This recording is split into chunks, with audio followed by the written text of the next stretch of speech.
Hello everyone, this is Michaela from Shine Your Light Brightly 1111. Welcome or welcome back. Thank you so much for being here. And today there is that new episode of my podcast, Spiritualize Your Intellect, the Courage to Go Within. And today's topic actually is suggested by a subscriber of mine. So thank you so much, Sadie Toro, for that suggestion. I will real quick read her question. So I was wondering if you could give us a video about childhood trauma and how to break out of patterns. I personally got the issue, to name only one, lol, that as soon as someone talks to me with a slightly harsher tone of voice, I find myself to be 6 years old again. I would find that very interesting. Yes, Sadie, thank you so much for that suggestion. And yes, it's actually very fascinating even how these in childhood created beliefs have an effect on us even in a higher age if we don't start to reflect on it and get aware of them and just stay reactive, right? So to go into this topic, I have to start from scratch a bit here. So how are these childhood beliefs even created? Just for the purpose of explanation, I will go with two kind of extreme examples. So I, of course, am aware that there is not just black and white. There are many gray tones in between. But again, just for the purpose of explanation, I will go with two extreme examples here. So we have one child born in a very harmonious home, loving parents, a beautiful home, a safe home. So this child grows up in an environment where it feels safe, loved, appreciated, and supported. And then we have that other extreme, a child that is born, maybe it doesn't even have parents or feels not safe at home, has maybe even or experiences trauma in a very aggressive home, maybe, with maybe there's alcohol or even drugs in the game, whatever. So really a very harmful environment where it's never learning the primal trust. With these two extremes in mind, I explain now how these beliefs at childhood are created. Up to the age of about 6 to 8 years, our brain is like a sponge. Everything we hear, see, feel, experience will be kind of absorbed of that sponge. And our fascinating brain is just connecting the dots here. Out of everything it takes in, it creates beliefs. So when we now go back to those, of course, that's all unconscious, right? But when we now go back to those two extreme examples of a child growing up, of the environment here. So let's start with that child that grew up in that harmonious home. So the beliefs that are created here are about happy family, I'm always supported, we are all loving each other, and so on. I'm safe and secure, appreciated, all of that stuff. So with those beliefs, that child will most likely attract great friendships, harmonious relationships, will have a great career because it's supported, right? And confident also with those beliefs created, and will have, of course, again, I'm aware that still that child will, or that person will still have challenges in life, but again, just for the purpose of explanation, and will have most likely a happy life. That other person with even not creating the primal trust that we all deserve, right? We all should have, when born, that primal trust where we are loved and appreciated and supported and warm and safe the way we are. But someone who grows up in that kind of environment doesn't have that. So most likely this person who has created beliefs during that early childhood about I can't trust people, I'm never safe, right? I'm not loved, I'm not appreciated, I'm alone, a kind of me against the world. Again, at our extremes. And will attract people who most likely betray this person because of that. It's a kind of self-fulfilling prophecies then. And will not believe in themselves, will never feel supported, so kind of alone. And this is really so fascinating. As long as we don't get aware of why that is, this what's created here in that kind of more negative extreme or more challenging, let's call it challenging extreme, are shadow aspects, right? Shadow aspects are created here. And when we have these kind of shadow aspects, we are reactive. And the first important step is to realize and recognize that you are reactive. And actually, when we stay with the example or with the suggestion of Sadie here and her example, she already is aware, right? She already has the awareness that when someone speaks in that harsher tone of voice, she kind of becomes that 6-year-old girl. That awareness is the first huge step. Because as soon as we're aware, and that is on the spiritual journey with everything is regarding every shadow aspects, every negative thought patterns and whatever is created, that has kind of a negative influence on our life, that so-called shadow aspect or shadow traits. As soon as we get aware of them, we have the power. That's what's happening, right? We take away the power of those aspects, of those thought patterns or emotions, whatever it is, because we get aware of them. And when I'm aware of something that's going on inside of me, I'm not on autopilot anymore. I'm not reactive anymore. What I'm doing then is I maybe still react at that moment. So these kind of thoughts are coming up. Oh God, I feel like that 6-year-old again, to stay with that example. And then wait, that's just a reactive reaction. And okay, and then you can kind of, what's the word in English? Counteract. And that's already kind of that huge step into the right direction. So, how to get rid of those patterns or of those reactive. So again, the reactive behavior is already kind of, the awareness is really gold already. How to get rid of those patterns is not so easy to say. First of all, we are all different. We are all unique. There is not one certain way that heals that kind of stuff, right? And never, for nothing. So of course it might need a bit work and dedication here to figure that out, to try a few things. And of course it's also depending on what we are really talking about. I mean, childhood trauma, when we really talk about, things like sexual abuse or violence at home. So really where we talk about trauma, it might need maybe even a therapy here. If it is, and let's just say when we go with that harsher voice, that doesn't have to be trauma. Right? It could just be, we had a very authoritative father that was just louder and harsher in his tone without meaning bad and never really ever hurt us. But all the time when he said something, it was like, ooh, Dad has spoken.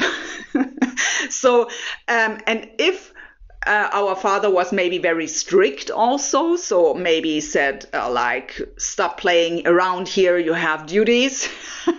So we connect this harsher voice, this authoritative voice actually with I'm forbidden to play my games that I love to play. I just want to jump around here and play and scream around, but I'm not allowed. I have to, I don't know, be still in the corner.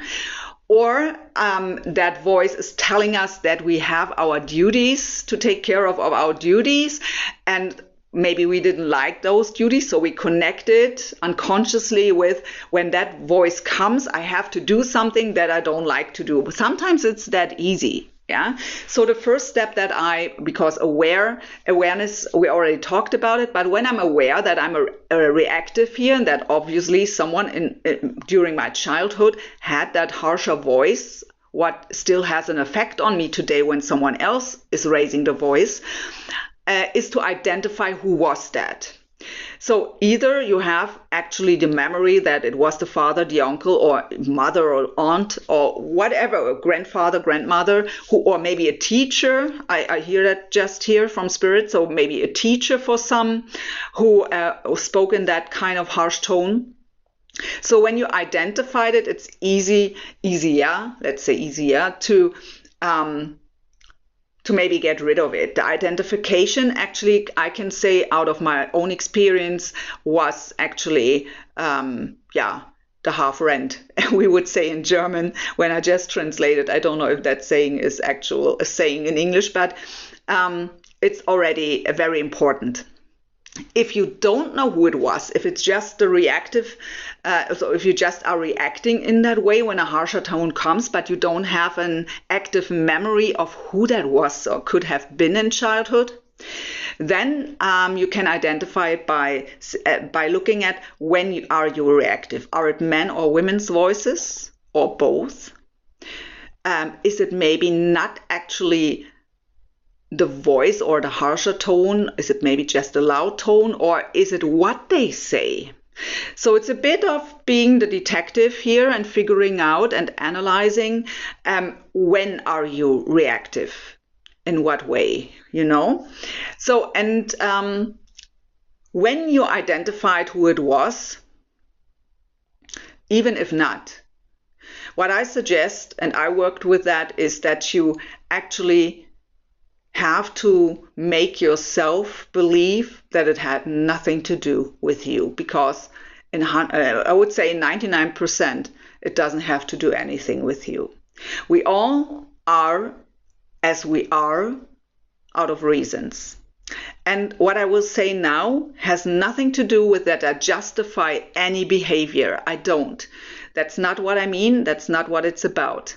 But the understanding and the compassion that we all have our experiences, we all have our baggage, is important here. And most likely other people also are just reactive, or they are acting on their shadow aspect that they aren't aware of. So if we are not just talking about someone who was authoritative and had a loud, harsher tone of voice here, but we are maybe talking about someone who acts maybe about childhood trauma, where it was about violence or sexual abuse, or what there is. Of course, I don't justify that at all. Of course not. But also those people are just acting out of a shadow aspect. And they would do that with anyone when they have the possibility. So it has nothing to do with the person it's done to. Of course, it feels that way because you are the one hurting. You are the one who's in pain or has to struggle their whole life with getting rid of that traumatic incident. But I came from childhood trauma. That's why I can say this, because I do know that I just hear from Spirit, like I have to explain that, because many people think, you say that, great, right? But I was there. I actually had to deal with childhood trauma. And with a trauma, I just saw 333 for the ones who are interested in that and going with number synchronicities. If you would have asked me in my mid-20s, if that is something that I will ever forgive, I would have said, no, never. That is unforgivable. But I did. And what helped me is actually, again, I'm no therapist, yeah, but when we talk about childhood trauma, what helped me, I just can share here what helped me, is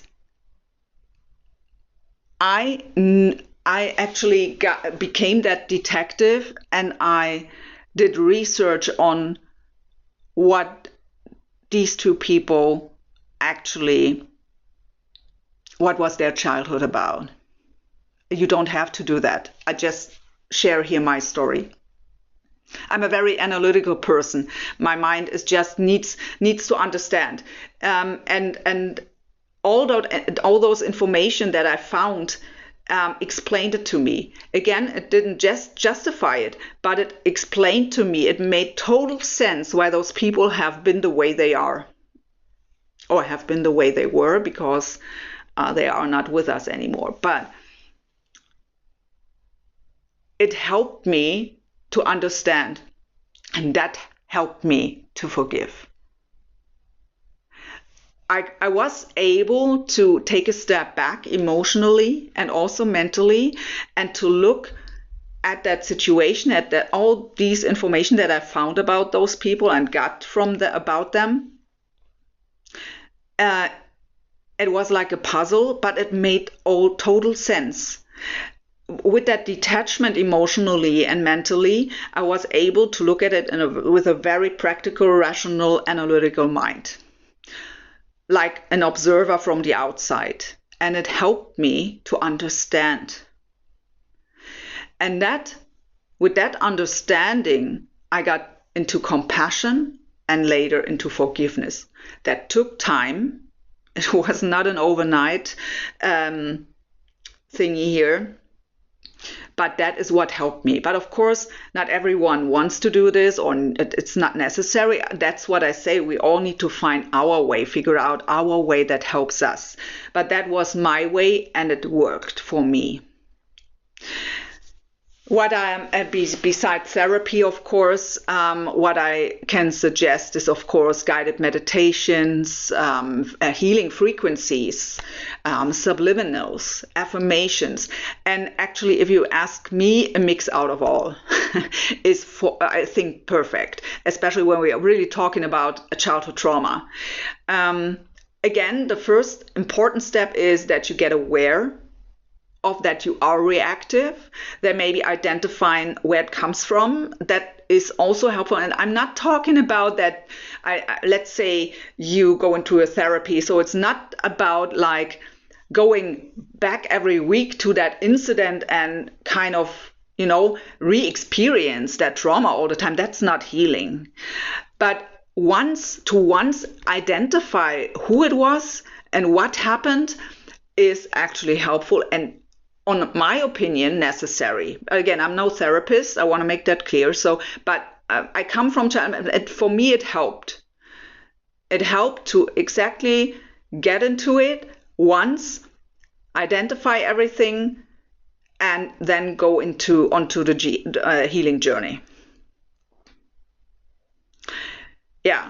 So, and again, later on, I would really suggest the mix out of all of that. So again, maybe inner child, there is even inner child trauma or child trauma healing frequencies. When you type that into the YouTube search bar, there are tons of it.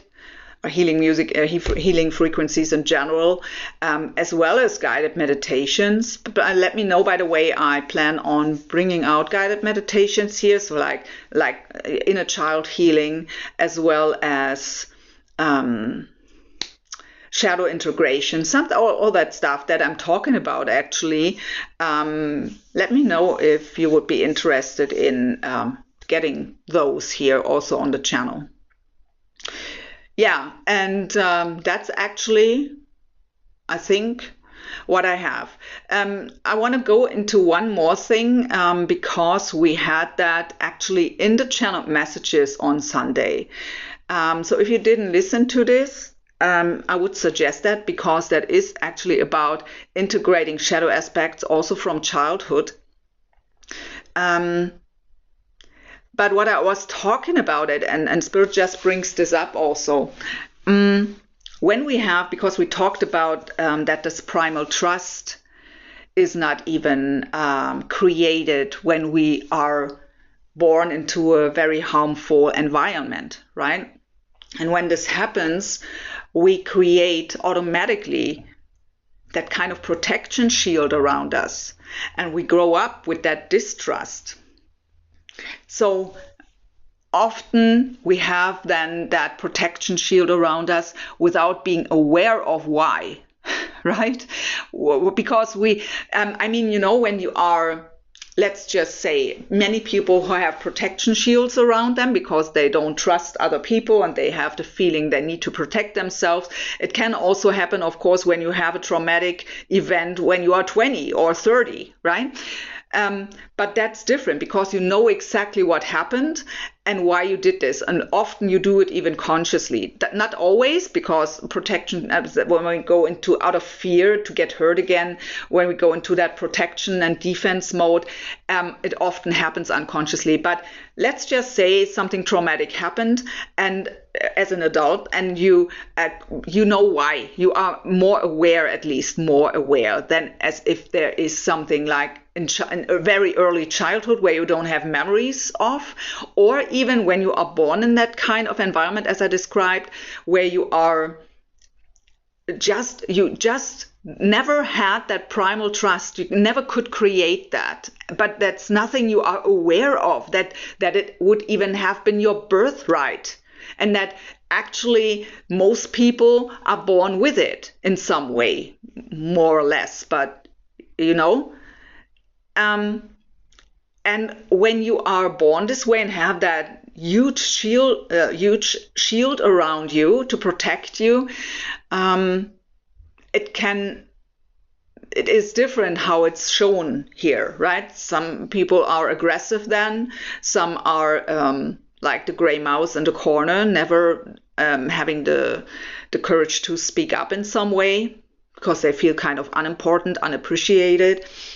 So, and others are aggressive, right? So, we always have, no, I don't want, of course, we always have the choice, but I'm not so sure when you grow up this way, when you never had that primal trust, maybe you don't even know that you have a choice when you are just reactive. You have to learn that you have the choice to make the changes. So if you are very aggressive because of just being reactive out of that fear and feeling unappreciated, unloved, unwanted, and all that stuff, and you are just aggressive, you have to learn that you have the choice to make the change, right? When we are aware of what happened, and when we have known primal trust at some point, it was maybe destroyed by 2222 here, but maybe it destroyed through trauma in some way. Now I've lost track because of the 2222. I'm so sorry. You know that you have the choice, right? When it was destroyed and when you are aware. It's maybe then kind of a phase where you are very overprotective of yourself. It's like with grief, right? You are going through phases here of healing and of detaching from the trauma. That's also individually different for each and every one. And at some point you can just decide, okay, now I'm done with this. I don't want to live this way anymore. I don't give this trauma anymore that power over me. But when you don't even know what really happened, of course you are aware that you maybe grew up in a harmful environment without parents, for example, or with parents who are struggling with addiction of some kind and where there was violence. Of course, that's what you know.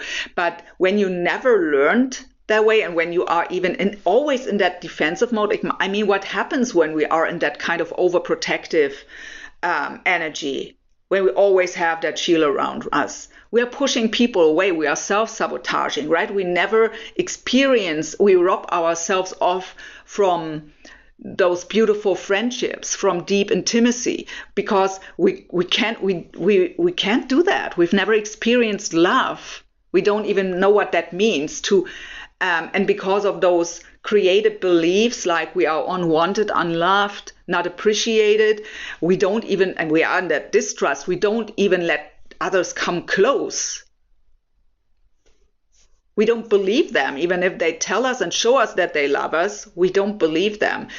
Of course, also here there might be what's the word? Let's just say might be other cases. It's not just black and white, but that's actually a scenario that's possible here. So it's important to get aware that we always have the choice to make a change. And that maybe when we love someone and we have someone reacting this way, to show compassion because they have a reason for being this way. And often we push people away because of a certain behavior maybe. And again, I say it again, I don't justify respectless behavior here or violence or anything. But sometimes we push people away because they might maybe seem arrogant or maybe harsher in their tone, whatever. So let's say the more harmless things, right? I don't talk about here violence and so on, but and we push them away. But kind of my mission is to teach people to have more compassion for the journey of others, because we push people away without knowing their story, or sometimes even because we heard something from someone about this person. We never met this person. We never heard their name before. But the first time I will meet this person now, I automatically put her into a certain drawer here, because of what I heard. And that's unfortunately how the world works. I've learned, fortunately, that was always a project of my heart here, to not do that. And I do know that's difficult, but it is actually, I always try to encourage people and inspire people to put themselves in someone else's shoes. Of course, you have to look with whom you do that. Yeah, if I have a colleague that I just meet all 3 weeks in the hallway and they never say hi, even though I said, and they don't answer, I don't care, right? So I don't try to analyze that. I don't try to put myself. I just think, okay, that's not about me. Maybe they always have a bad day or they are grumpy in general. I don't care. But when it's someone, I don't know, in your team at work or in your family or in your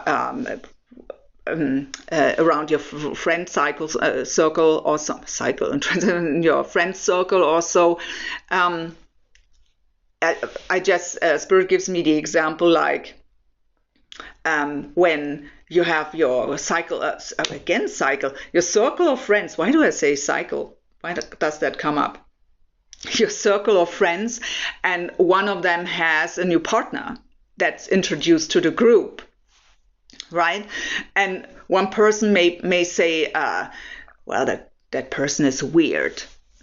And maybe that person that says that has a bit of influence in the group. Kind of the leader of the group, if we want to say it that way. Just want to give an example here. And now everyone, because everyone listens to this person, says this person, your friend here, your new partner is weird. We don't like them.